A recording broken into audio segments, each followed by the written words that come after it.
Hey guys, welcome to Solo ReacTalk. Today I'm going to be reacting to Linfamy History of Japan, and the video is called Korea and China's Role in Ancient Japan Rise. Okay, let's start. 3, 2, 1. China erupts into war, and the explosion is felt all over the East, even across the sea. The time of the Han Dynasty was a golden age of China. It was a time of relative peace, wealth, and scientific advancement. That's why when it shattered, there was chaos. The Han had a vast trade network and tributary system that connected the surrounding states. Their tentacles, like some other type of tentacles, reached out to even the smallest of places. When they disappeared, all these states were faced with a power vacuum and found themselves cut off from a lucrative trade network. People in the Korean peninsula saw all this chaos and thought, awesome, and seized the moment to carve out their own kingdoms in the peninsula. Goguryeo in the north slapped the weakened Chinese there into submission, while in the south, Shilla and Paekje arose as contenders. A group of small states in the south banded together to form the Kaya Confederacy, which later became best buddies with Japan.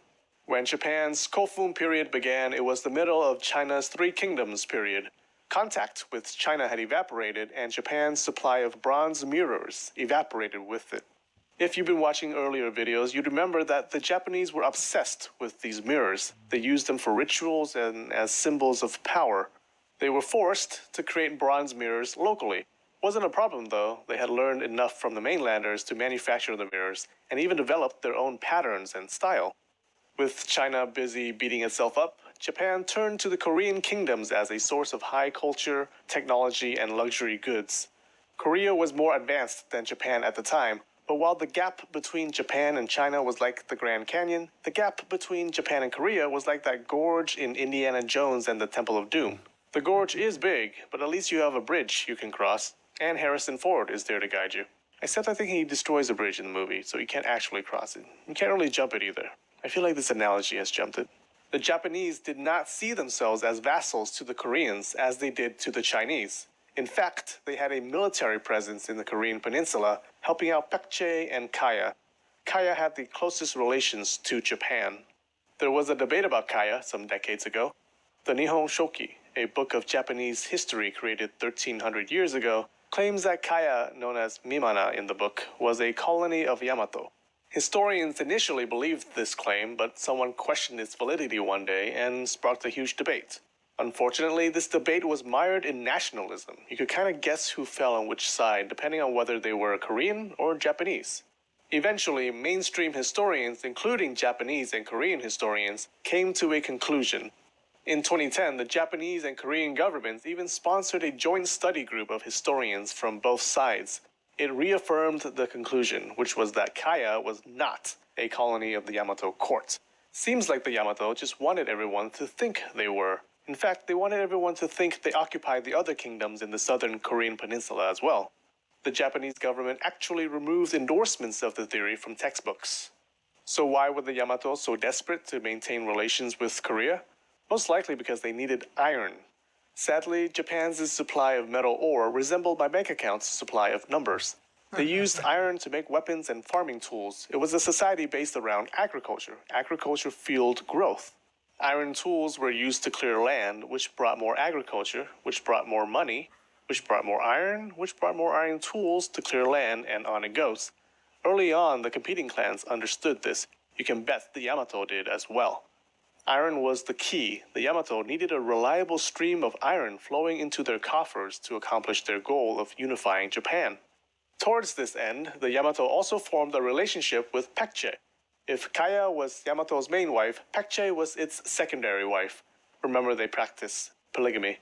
It benefited both sides. Japanese forces defended Paekje when the other two Korean kingdoms invaded, and Paekje helped Yamato establish contact with the southern Chinese courts.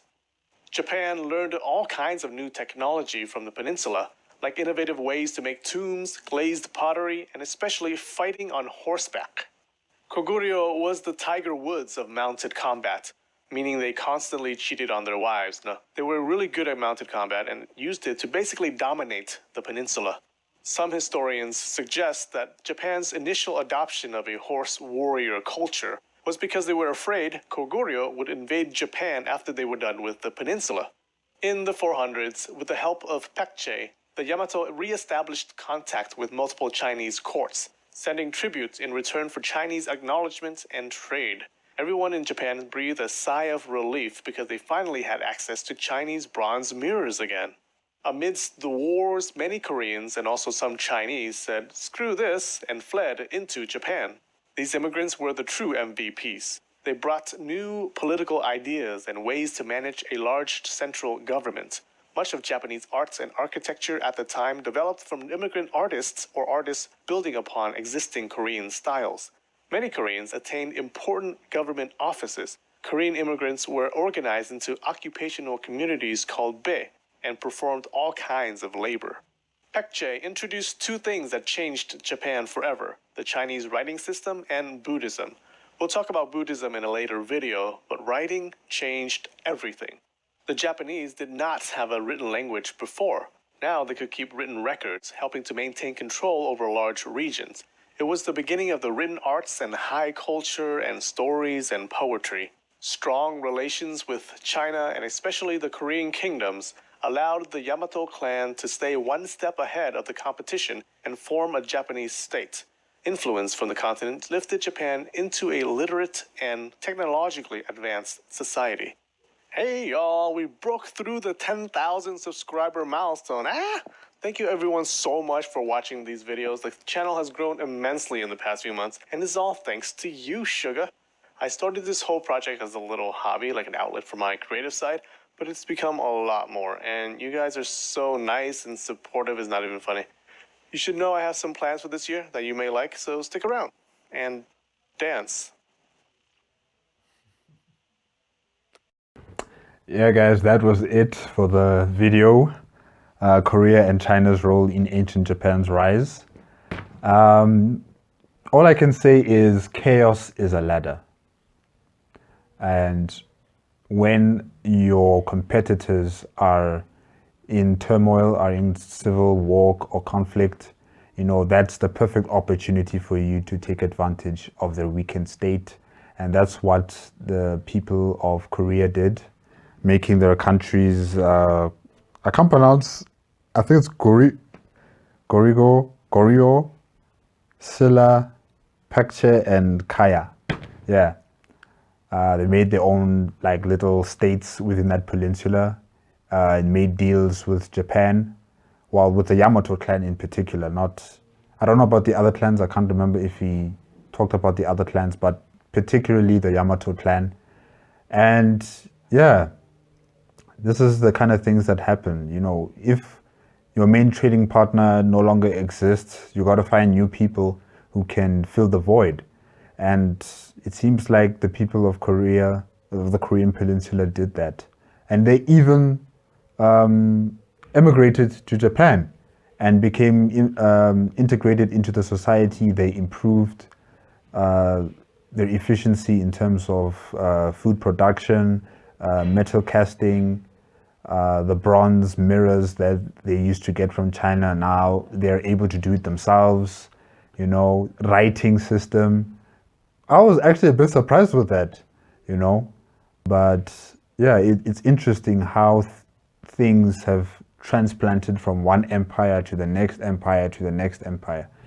And this was interesting, how the Yamato clan had their stranglehold and their power fueled by their trade with either China or the Han Dynasty and the Korean peninsula. Okay guys, that's it for today. Remember, if you liked the video, please give me a like, comment and subscribe to my channel. Also, click on the notification bell if you want to be up to date with my latest videos. Alright, bye-bye.